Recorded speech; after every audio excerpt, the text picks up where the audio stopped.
નમસ્કાર કલમ યુદ્ધ સમાચારની સાથે હું છું આપની સાથે પાયલ બામભણિયા। તો જોઈએ આજના મહત્વના સમાચારમાં। ભેસ્તાન વિસ્તારમાં કોન્સ્ટેબલ પર હુમલાનો મામલો। ભેસ્તાનના બુટલેગર સાથે કોન્સ્ટેબલને બોલાચાલી થયા બાદ બુટલેગરે કરેલ હુમલો। બુટલેગર યુનુસ ટેણી પઠાણ કોન્સ્ટેબલ પર પોતાની સ્કોર્પિયો કાર ચડાવવાનો પ્રયાસ કરેલ, સાથે પીસીઆર વાનને પણ બુટલેગરે ટક્કર મારી ફરાર થયો હતો।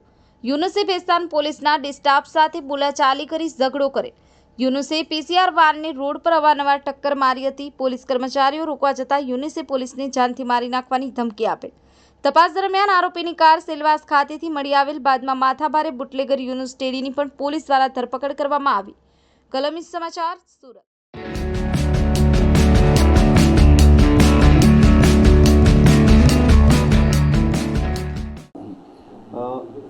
11 તારીખના ચાલુ મહિનાની 11 તારીખના મોડી રાત્રે એક ભેસ્તાન પોલીસ સ્ટેશનમાં બનાવ બનેલો હતો। ભેસ્તાન પોલીસ સ્ટેશનમાં એક આરોપી વિરુદ્ધમાં એટેમ્પ્ટ ટુ મર્ડરનો એક કેસ દાખલ થયેલો છે। આરોપીનું નામ છે યુનુસ ખાન ઉર્ફે ટેણી મુજફ્ફર ખાન પઠાણ। આ જે આરોપી હતો એ એક વ્યક્તિ સાથે બોલાચાલી અને ઝઘડો કરતો હતો। એટલે નાઇટ રાઉન્ડ પેટ્રોલિંગમાં ડિસ્ટાફના કર્મચારીઓ હતા અને એમને માહિતી મળેલી હતી। એટલે ડિસ્ટાફના 2 કર્મચારીઓ સ્થળ ઉપર જઈ અને આરોપીને સમજાવવા માટે પ્રયત્ન કરેલો અને કાયદો અને વ્યવસ્થાની પરિસ્થિતિ ડિસ્ટર્બ ના થાય એના માટે એમને પોલીસ સ્ટેશન લાવવા માટે પ્રયત્ન કરતા હતા। તે દરમિયાન આ આરોપીએ ઉગ્ર થઈ અને ડિસ્ટાફના 2 કર્મચારી સાથે પણ એમ કે બોલાચાલી કરી, જેથી ડિસ્ટાફના કર્મચારીઓએ કંટ્રોલ મારફતે પીસીઆર વાનને જાણ કરી।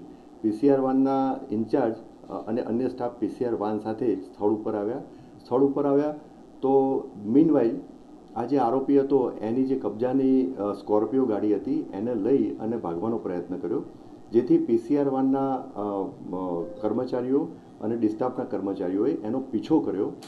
જે જગ્યાએ આ બનાવ બન્યો હતો, બોલાચાલીનો બનાવ બન્યો હતો, ત્યાં રોડ ઉપર 2 થી 3 રાઉન્ડ જે સ્કોર્પિયોના આરોપીએ ચક્કર લગાવ્યા। એની પાછળ પીસીઆર વાન પણ એને પકડવા માટે અને એને રોકવા માટે એની પાછળ પીસીઆર વાન જતી હતી અને પછી આરોપીએ પીસીઆર વાનને 2 વખત ટક્કર મારી, એક આગળના ભાગેથી અને પછી એક આરોપીએ એની પાછળ જઈ અને રિવર્સ કરી અને ફરીથી પાછળની ભાગે ટક્કર મારી।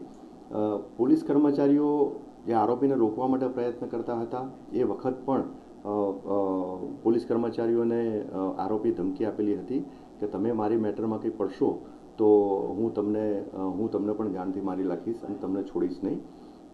એ બાબતે આ ગુનો દાખલ થયેલો હતો।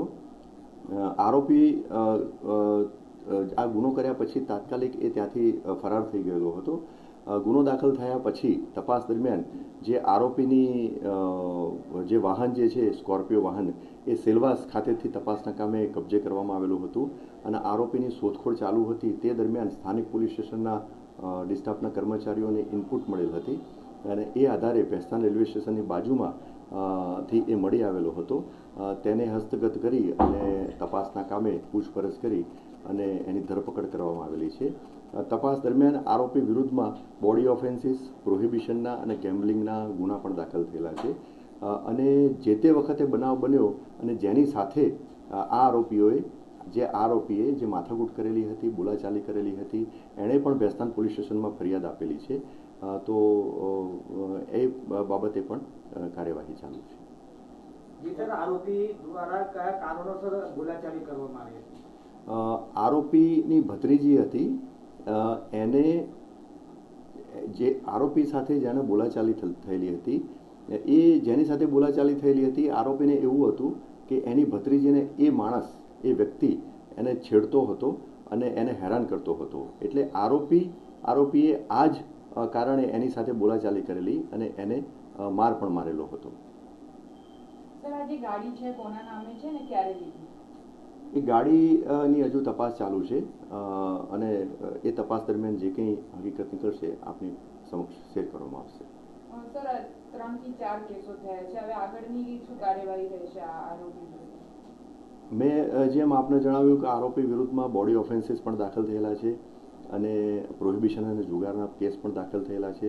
સુરત સિટી બહાર પણ એના પ્રોહિબિશનના કેસો દાખલ થયેલા છે. એટલે જે કંઈ આરોપી વિરુદ્ધમાં જે તપાસ દરમિયાન અને અન્ય જે કંઈ ક્રિમિનલ એન્ટેસિડન્ટની માહિતી ઉપલબ્ધ હશે એ આધારે એના વિરુદ્ધમાં પ્રિવેન્ટિવ એક્શન પણ લેવામાં આવશે. સાહેબ, આરોપી કામ ધંધો શું છે? આરોપીનો હાલમાં તો પૂછપરછ દરમિયાન એનું એવું કહેવું છે કે કાપડની દલાલીનું કામ કરે છે.